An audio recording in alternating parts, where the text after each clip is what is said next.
You're watching Voices in Mystery. I'm your host, Nancy Carlson. And with me now is Libby Fischer Hellmann. Welcome. Thank you. You've been on the show before, and you were just mentioned in our last interview as the head of Chicago Blues. What is that? It is a short story anthology that I was really privileged to edit a few years ago. And it is 21 stories by some of the best-known authors in Chicago in mystery, and they all are loosely associated with the blues, however the author wanted to define the blues. So we have stories about the blues, we have stories about cops who wear the blue, we have a story about the lake, we have a story about the Blue Line L in Chicago, and we have just 21 wonderful stories. And it was, you know, it was one of those experiences where everything just went perfectly, and that happens so rarely in publishing and in life that it was just a wonderful time. The stories were wonderful, the publisher was wonderful, it got received really nicely, and it's still kicking around. Well, you have a lot of friends who are writers in Chicago. How do you associate with them? How do shy writers get together? We get together a lot. There are a number of bars that we are known to frequent. I actually blog with 10 other Chicago writers. So we communicate, believe it or not, probably more online these days than we do in person, because when you get right down to it, mystery writers are very solitary creatures, and you know, we're at home in front of our computer screens, and so we email and we blog and we talk and we, you know, Facebook each other. So we get together that way, but every once in a while, like, we'll have a Christmas gathering and we'll actually be there in the human person there. So we have Something fun. you've given the industry is your leadership in Sisters in Crime. You were the national president of the organization. Tell our viewers what Sisters in Crime means to you.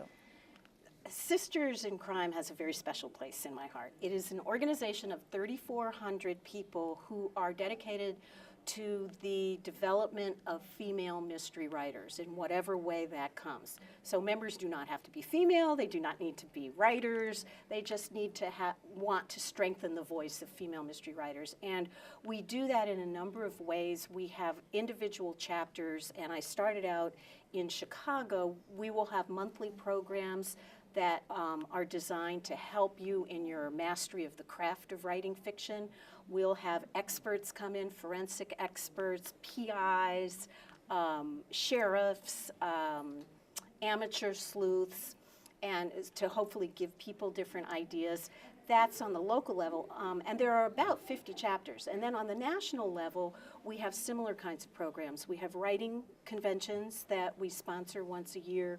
We have a newsletter that goes out once every quarter, chock full of industry news and tips. We have mentoring programs. We also have a monitoring program, because I don't know if you're aware of this, but there's about an equal number of female and male mystery writers being published, but men get 60% of the reviews, while women get 40% or less of the reviews. And I didn't know that. We believe it should be a little bit more equal. So we monitor newspapers, which unfortunately aren't doing as many reviews as they could be or used to, and we write polite little letters to organizations and media outlets that perhaps don't have the 50-50 ratio. So we do a number of things to help women stake their voice. And I do want to say that I was lucky enough to be president on our 20th anniversary, which was a couple of years ago, and I was in Chicago, and the person who founded Sisters in Crime is Sarah Paretsky, who writes the V.I. Warshawski novels, and she's from Chicago too. So it was kind of a neat little Chicago round. connection. Well, it was just a nice circling round, you know. I want to talk about your books, and you brought some to show us, and we've taken pictures of them to show our audience. But you have 2 series going and a standalone. So which one do you want to talk about first? Well, the standalone will be the newest. Okay. That'll be out that is out in December. Set the Night on Fire. Set the Night on Fire is a story I've wanted to write for a long time. Part 1, it's a 3-part novel. Part 1 and Part 3 take place in the present, and Part 2 picks up in 1968 at the Chicago Democratic National Convention. Oh, yeah. And goes through 1970 during Kent State. Now, part 1 and part 3 are basically a young girl who's being chased by someone who wants to kill her, and she doesn't know who and she doesn't know why. And if you start to think about it, or at least when I was thinking about it, that's the most frightening thing I can think of. Someone is after you, you don't know who, you don't know why, but they're after you. She learns who's out, and the reader learns who's after her, or thinks they know who's after her in the second part of the book, which talks about her parents and what they were doing during that time and what they possibly could have done that still has repercussions 40 years later. And to remind our viewers of the 1968 Democratic Convention. Turbulent, in a word, a very turbulent time in American history. People say it, next to the Civil War, it probably was. Culturally, it was certainly a very volatile time. We had there was rioting in the streets during the Democratic National Convention. It was tough. It was tear gas. A lot of young people did not like the fact that the Democratic National Convention was going on, and they didn't like anything about the political situation at that point, and they showed it.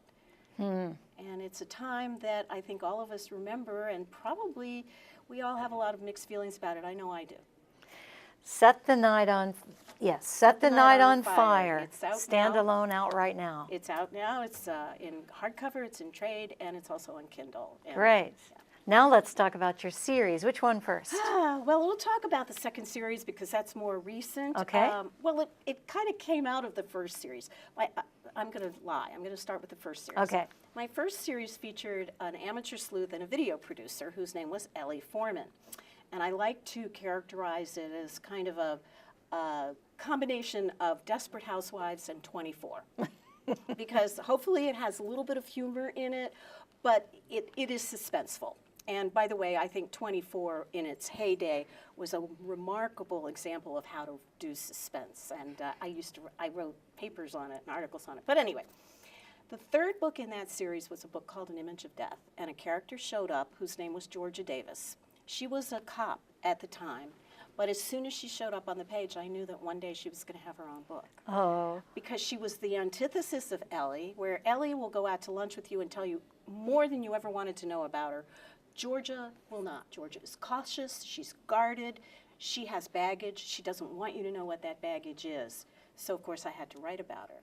And so a story came along in about 2004 or 5, and you may have heard of it. It was on the national news.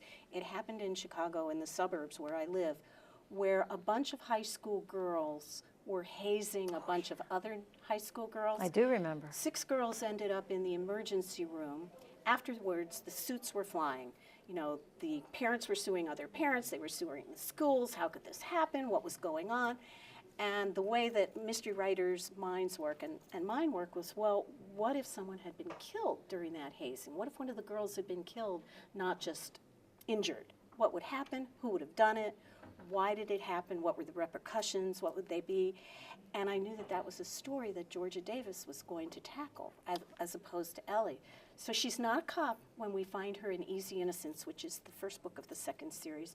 She has hung out a shingle as a PI. We pick her up as she is investigating the death of a girl in the forest preserve after a hazing. Oh, that sounds wonderful. Thank you. And the second book is a sequel of that's called Double Back, and it brings Ellie and Georgia back together again. And that's also out. Is there a book at the publisher waiting to come out that isn't out yet? No, there's a book on my computer screen. Oh, really? How far along is that? Should be a lot farther than I am. I know the story, but I'm only on like page 85. I feel guilty having you leave your computer to come here to talk to us. I'm delighted to today. talk about But can you set that one up, or is it too early to ask you? It's a Georgia book, and it gets into her personal life and her mother who abandoned her when she was 12. Why that happened, and she finds out, that she has a relative she didn't know she had, and that relative is in trouble and needs her help. That sounds good too. So. Before we leave, I want to ask you about the industry as a whole, the book industry. How's it doing? Are people still buying books and reading them? Wow. Is that a tough question? It's a very tough question because the advent of ebooks has upset everything.